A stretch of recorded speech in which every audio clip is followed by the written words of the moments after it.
Meron din tayong tatlong common mistakes, no, sa pera.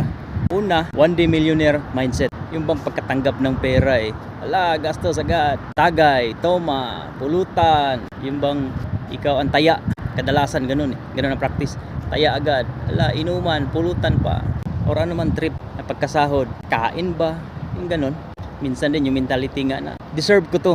Pinaghirapan ko to. So deserve ng sarili ko. Kumain ng kumain, lumaman ng lumaman ng masarap. Pangalawa, ito yung open credit mindset, 'di ba? Yun yung di ba na bayad ng utang ngayon, utang uli, 'di ba? Yung open credit kasi nga nasa isip mo, may nagpapautang naman sa akin marunong naman ako magbayad. Kaya bayad utang lang, utang uli. Naaabuso natin ang ganung privilege pa. Kaya ala sige, bayad, post utang uli. Sa amin ang term nun, pagkasahod, dupa or di pa. Wala na. Pirma ka na ng payslip, utang uli. Common na pagkakamali yan. Pangatlo, ito yung bahala na si Lord mindset. Palagi natin naririnig yan. Kahit na sino, parehas natin nasa rat race. Bahala na si Lord.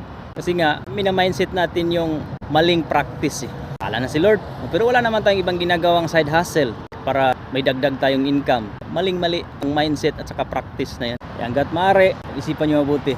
Pag nilay-nilayan nyo mabuti yung mga actions nyo, habit nyo about money para at least dahan-dahan, hindi naman agad yan dahan-dahan yan, doon nyo mapapansin ang pagbabago. So, ulitin ko yung tatlo. Una, one day millionaire mindset. Pangalawa, open credit mindset. Pangatlo, bahala na si Lord mindset. I love you talaga, may